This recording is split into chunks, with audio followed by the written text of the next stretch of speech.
ये आगे बढ़ते हैं हमारे आज के दिन के इस पहले वीडियो की तरफ। तो यहाँ पर हम बात करने वाले बाजार के दो काफ़ी दिग्गज और काफ़ी बहुत ही धमाकेदार कंपनी के दो शेयर्स के बारे में।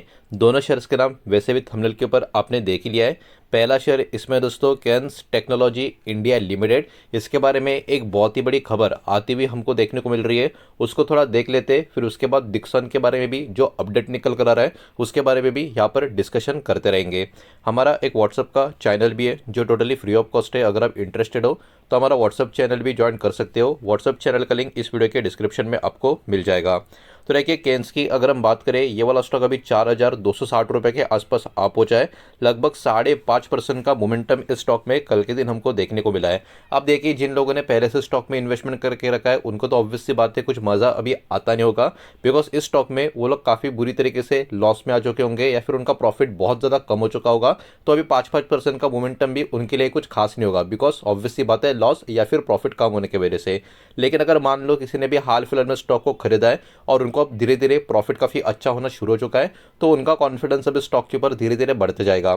लेकिन देखिए हमने ये बात डिस्कशन कर भी रखा था कि इसका लॉन्ग टर्म का पैटर्न अगर आप देखोगे तो लॉन्ग टर्म के पैटर्न में ऊपर की तरफ एक डबल टॉप का पैटर्न भी इसका बन चुका है और लोअर साइड में जो इंपॉर्टेंट सपोर्ट था वहीं पर स्टॉक आके अटकता हुआ हमको देखने को मिल रहा है। और इतनी बड़ी गिरावट के बाद जब पहला बाउंस आता है जो अभी यहाँ पर आपको देखने को मिल रहा है, आप देख सकते हो इतनी डेंजरस गिरावट के बाद ये जो पहला बाउंस अभी स्टॉक में आता हुआ देखने को मिल रहा है, मैक्सिमम टाइम ये वाला बाउंस कुछ समय का होता है जिसको टेक्निकल बाउंस या डेड कैट बाउंस बोला जाता है। और ये बाउंस टिकता नहीं है, कुछ समय के बाद स्टॉक में फिर से गिरावट आती है और जो प्रीवियस लो होता है उसको ब्रेक करके स्टॉक उसके भी नीचे की तरफ जाता है। तो हो सकता है अगले कुछ दिनों में, अगले कुछ हफ्तों में या 1-2 महीने में ये वाला स्टॉक 3,700 के नीचे फिर से एक और बार बड़ी डिप मारता हुआ आपको नजर आए, तो उसके लिए भी आपको मेंटली प्रिपेयर रहना चाहिए। अब दोस्तों कैन्स टेक्नोलॉजी के स्टॉक के बारे में एक बहुत ही बड़ी खबर फिर से आती हुई देखने को मिल रही है और इस बार खबर एक्चुअली काफ़ी अच्छी है। ये खबर कोई भी ब्रोकरेज की तरफ से नहीं आई है, कोई भी टारगेट, कोई भी नेगेटिव ऐसा कुछ नहीं है। खबर डायरेक्टली अमेरिका से आते हुए आपको नजर आएगी। तो ये पूरा का पूरा सीन है क्या, इसको ज़रा समझ लेते देख लेते हैं। तो अब ये स्टॉक इतना न्यूज़ में क्यों आ चुका है, दलाल स्ट्रीट की बात करें, स्टॉक इतना फोकस में क्यों आ चुका है।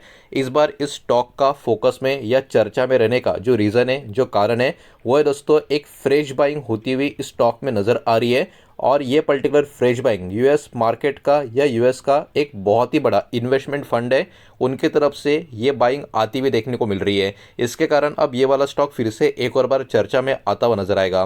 तो पूरा का पूरा डिटेल्स है क्या, ये भी आपके साथ में शेयर कर देता हूँ। तो देखिए एक बहुत ही बड़ी इन्वेस्टमेंट डील यहाँ पर कैन्स टेक्नोलॉजी का स्टॉक जो काफ़ी बुरी तरीके से पिटा है उसमें होती हुई देखने को मिल रही है।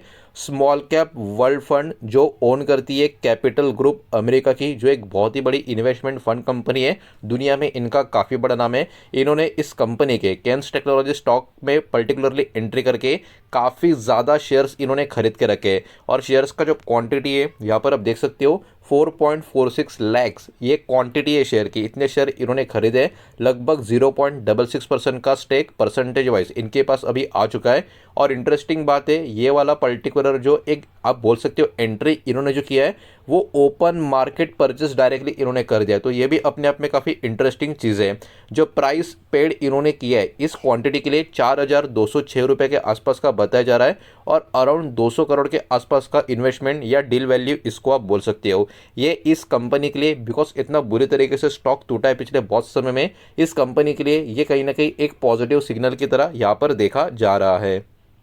बिकॉज देखिए हम सबको पता है इस कंपनी का, अगर हम फ्यूचर के हिसाब से देखें, कंपनी कोई प्रॉब्लमेटिक नहीं है बिजनेस के हिसाब से। जो भी पिछले कुछ समय में स्टॉक में हुआ है वो कोटक का जो रिपोर्ट आया था कंपनी के अंदर की जो गड़बड़ी को देख के, उसके वजह से आया था। बाकी कंपनी का जो कामकाज के ऊपर कोई भी गलत टिप्पणी किसी ने नहीं की थी। तो ये अपने आप में काफ़ी अच्छी बात अभी भी यहाँ पर मौजूद है कि कंपनी का काम के ऊपर, मतलब जो मेन काम है कंपनी का, उसके ऊपर कुछ प्रॉब्लम है ऐसा नहीं बोला है। अगर वैसा कमेंट्री आता तो ऑब्वियस सी बात है बहुत ही हालत खराब हो जाती। लेकिन इंटरनल ऑडिट इशू वगैरह वगैरह जो था उसके वजह से स्टॉक में जो होना था वो हो गया, ये हम सबको पता है। तो इसके ऊपर ज़्यादा चर्चा नहीं करेंगे, फालतू का टाइम वेस्ट नहीं करेंगे। ये कोटक का जो रिपोर्ट है हम सबको पता है पहले से सब कुछ, ये हम भी हमको क्लियर हो चुका है।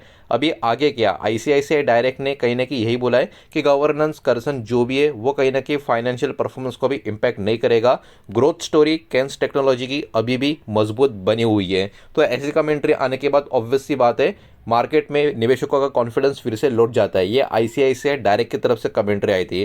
प्रभुदास लीलाधर ये जो ब्रोकर फर्म है इन्होंने भी यहाँ पर स्टॉक के ऊपर बाय रेटिंग मेंटेन करके रखी है। इतना ही नहीं, मैक्वेरी ये भी काफ़ी बड़ा नाम है, इन्होंने भी स्टॉक के ऊपर आउट परफॉर्मेंस का रेटिंग यहाँ पर पर्टिकुलरली दे के रखा है। रिसेंट बाइंग यहाँ पर ग्लोबल फंड के द्वारा, जो अभी अमेरिका का जो फंड है उनके द्वारा जो होती हुई नजर आ रही है, वो कहीं ना कहीं मार्केट में इस स्टॉक के ऊपर निवेशकों का कॉन्फिडेंस बढ़ाने का काम भी कर सकती है। लेकिन वही बात है, शॉर्ट टर्म में अच्छी बुरी खबरें आती रहेगी। ये हमने पहले डिक्सन में भी देखा था, अगर आपको याद होगा डिक्सन कुछ सालों पहले काफी बुरी तरीके से टूटा था, वैल्यूएशन का प्रॉब्लम भी था, कुछ 2-3 नेगेटिव खबरें भी चल रही थी, 50% से भी ज्यादा डिक्सन का स्टॉक क्रैश हुआ था। तब भी हमने यही बात की थी कि ये होता है, कोई भी अच्छा स्टॉक हो मार्केट में, मीडियम क्वालिटी का स्टॉक हो, हमेशा नहीं भागेगा, कभी ना कभी कुछ ना कुछ गड़बड़ होगी, कुछ ना कुछ नेगेटिव खबर आएगी, स्टॉक काफी बुरी तरीके से क्रैश होगा, वैल्यूएशन एडजस्टमेंट होगा। लेकिन कंपनी के बिजनेस में अगर दम है और लॉन्ग टर्म में ग्रोथ का पूरा पॉसिबिलिटी नजर आता है, तो वो गिरावट लॉन्ग टर्म इन्वेस्टर को मिला हुआ एक बहुत ही सुनहरा मौका है, जो अभी समझ में नहीं आएगा, वो 5-6 साल के बाद समझ में आएगा।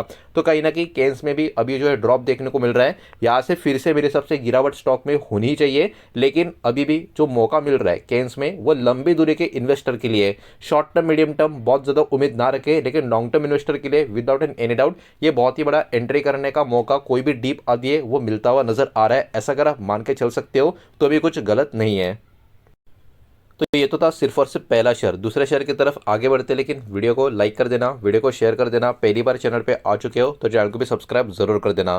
दूसरा शेयर भी बहुत लोगों के चर्चा में हमेशा से रहता है, जिसका नाम है दिक्सन टेक्नोलॉजी इंडिया लिमिटेड। 13,400 के आसपास प्राइस पहुंच चुका है। 3% की तेजी इस स्टॉक में भी देखने को मिल रही है। और इस स्टॉक का भी लॉन्ग टर्म का पैटर्न अगर आप देखोगे तो देखिए, मैं इसकी बात कर रहा था, अभी जो आपको केन्स के स्टॉक में गिरावट देखने को मिल रही है, वैसी गिरावट, लेकिन थोड़ा टाइम लेके गिरावट इस स्टॉक में भी आई थी। ये टाइम पीरियड में लगभग 1 साल के आसपास का ये टाइम था, 1-1.5 साल के आसपास का टाइम था कि स्टॉक मोर देन 50% का करेक्शन दे दिया था। उस समय भी हम जब वीडियो बनाते थे तब यही बात करते थे कि कोई भी अच्छी कंपनी का स्टॉक हो लगातार नहीं भागेगा। एक समय पर वैल्यूएशन अगर इतना हाई हो जाता है, स्टॉक में साइडवेज पैटर्न, स्टॉक में बड़े बड़े करेक्शन, ये सब आते रहते हैं। और इस टाइम पीरियड में स्टॉक में नेगेटिव खबरों का सिलसिला भी चल रहा था।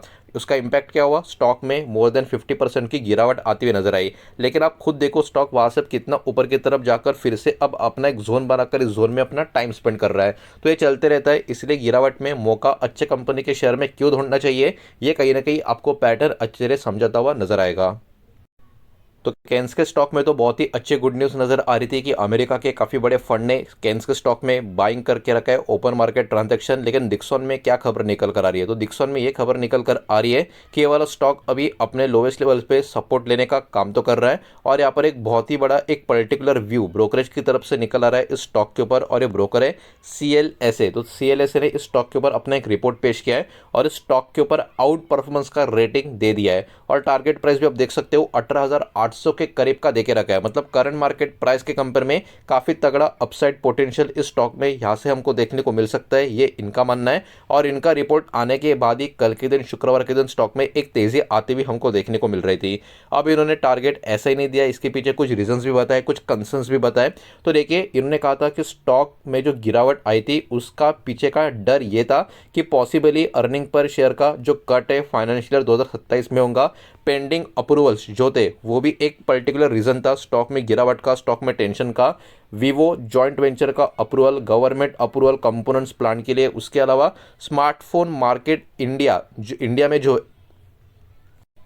जो है वो पर्टिकुलरली सैचुरेटेड बनता जा रहा है। और मिड टर्म का जो ग्रोथ है उसमें भी कुछ ना कुछ अनसर्टेनिटी नजर आती है, विजिबिलिटी में ये पर्टिकुलर चीजें भी नजर आ रही थी। इसके कारण स्टॉक में भी बीच में आपको याद होगा एक अच्छा खासा प्रेशर देखने को मिल रहा था। हालांकि केन्स के स्टॉक में सबका फोकस था, लेकिन डिक्सन भी काफी अच्छा खासा करेक्शन ऊपर की तरफ से दे चुका है। ओवरऑल आउटलुक की अगर हम बात करें, इतने सारे कंसर्न के बाद भी CLSA अभी भी स्टॉक के ऊपर लॉन्ग टर्म के हिसाब से काफी पॉजिटिव है। शॉर्ट टर्म में वॉलेटिलिटी पॉसिबल है, ठीक है, ये बात याद रखना। शॉर्ट टर्म में अभी भी डिक्सन के स्टॉक में वॉलेटिलिटी पॉसिबल है। वॉलेटिलिटी का मतलब गिरावट नहीं होता, मतलब बड़े बड़े स्विंग किसी भी डायरेक्शन में आ सकते हैं। इसके लिए आपको मेंटली प्रिपेयर रहना चाहिए। और ये जो बड़े बड़े स्विंग आएंगे, अर्निंग का जो प्रॉब्लम रहेगा वो भी एक रीजन होगा, और बहुत सारे अलग अलग जो अप्रूवल होंगे गवर्नमेंट की तरफ से या अलग अलग प्राइवेट एंटिटी की तरफ से इस कंपनी के बिजनेस को लेके, उसका भी रीजन होगा। तो यहाँ पर ऐसा नहीं है कि टारगेट ऊपर की तरफ का देकर रखा है तो स्टॉक भागेगा, बिल्कुल नहीं। इन्होंने क्लियरली वार्न कर करके रखा है। करंट मार्केट कंडीशन बहुत सारी चीज़ों को ध्यान में रखते हुए डिक्सन के स्टॉक में भी वाइड मोमेंटम किसी भी डायरेक्शन में आता हुआ नजर आ सकता है, जिसके लिए हम सबको मेंटली प्रिपेयर रहना चाहिए। दोनों स्टॉक ओवरऑल बिजनेस के हिसाब से दमदार है। टेक्निकली केन्स काफ़ी वीक हो चुका है, लेकिन दम नज़र आता है। लॉन्ग टर्म निवेशक उसके ऊपर फोकस चाहे तो कर सकते हैं। तो यही पर्टिकुलर दो शेयर्स के बारे में इस वीडियो के माध्यम से सारा का सारा डेटा आपके सामने प्रेजेंट करना था। उम्मीद करता हूँ वीडियो समझ आया होगा, पसंद आया होगा। तो वीडियो को लाइक करें, दोस्तों शेयर करें। पहली बार चैनल पे आ चुके हो तो सब्सक्राइब भी कर देना, और कोई भी स्टॉक में निवेश करने से पहले खुद की स्टडी रिसर्च जरूर करें, फाइनेंशियल एडवाइजर की सलाह जरूर ले। मिलते हैं नेक्स्ट वीडियो में, धन्यवाद।